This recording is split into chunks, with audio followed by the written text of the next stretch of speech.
আলহামদুলিল্লাহ, ফাইনালি নীলফামারীতে নির্মিত হতে যাওয়া চীন বাংলাদেশ মৈত্রী হাসপাতালের যত ধরনের জটিলতা ছিল সব কাটিয়ে একনেকে বাংলাদেশের সর্বোচ্চ অর্থনৈতিক প্রকল্পের নীতি নির্ধারণী ফোরাম একনেকে গত ২৬ জানুয়ারি পাশ হয়েছে এই প্রকল্পটি, যার মাধ্যমে এই প্রকল্প শুরু করার ক্ষেত্রে আর কোনো বাধা থাকলো না।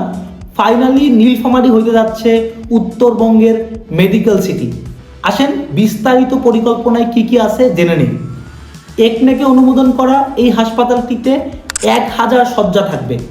এই ১,০০০ শয্যা বিশিষ্ট হাসপাতালটি নির্মাণ কাজ শুরু হবে ২০২৬ সালেই এবং ২০২৯ সালের মধ্যেই এই প্রকল্পের কাজ শেষ করার নীতিগত সিদ্ধান্ত নেওয়া হয়েছে, যার মাধ্যমে এই প্রকল্প বাস্তবায়িত হবে। সেইখানে ব্যয় করা হবে প্রায় ২৪০০ কোটি টাকা, যার ১৮০ কোটি টাকা বাংলাদেশ সরকার এবং বাকি ২২৫০ কোটি টাকার মতো টাকা অর্থায়ন করবে চীনের সরকার, যার মাধ্যমে এখানে তৈরি হবে একটা মেডিকেল সিটির মতো অবস্থা।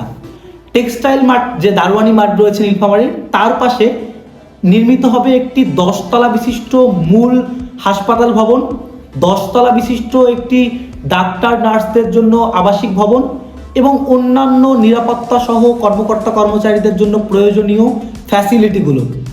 এই হাসপাতালটি বাস্তবায়িত হলে এখানে হার্টের চিকিৎসা, ক্যান্সারের চিকিৎসার মতো জটিল চিকিৎসাগুলো করা সম্ভব হবে, যার মাধ্যমে নীলফামারীর মানুষকে ঢাকা কিংবা ভারতে গিয়ে চিকিৎসা গ্রহণ করতে হবে না।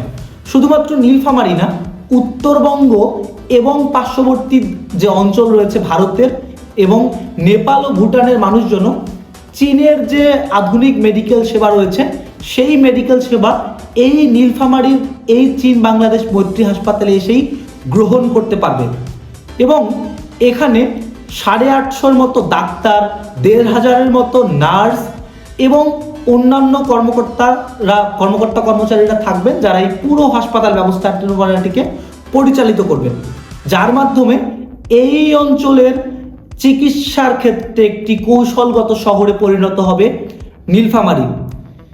এই খবরটি আমাদের নীলফামারীর মানুষের জন্য খুবই একটি আনন্দের খবর। ২০২৯ সালের মধ্যে এই প্রকল্পটি বাস্তবায়িত হলে নীলফামারী তথা উত্তরবঙ্গের মানুষকে চিকিৎসার জন্য আর হাহাকার করতে হবে না, ঢাকা কিংবা বিদেশে যেতে হবে না। বাংলাদেশে বসে নীলফামারী এবং উত্তরবঙ্গের মানুষ ভালো চিকিৎসা পাবে এবং লাখ লাখ মানুষের কর্মসংস্থান তৈরি হবে এই মেডিকেল নগরীকে কেন্দ্র করে। আমরা চাই খুব দ্রুত একনেকের যে পরিকল্পনা রয়েছে সেই পরিকল্পনা অনুযায়ী এই প্রকল্পটি বাস্তবায়িত হোক এবং নীলফামারী হয়ে উঠুক উত্তরবঙ্গ তথা দক্ষিণ এশিয়ার একটি মেডিকেল নগরী।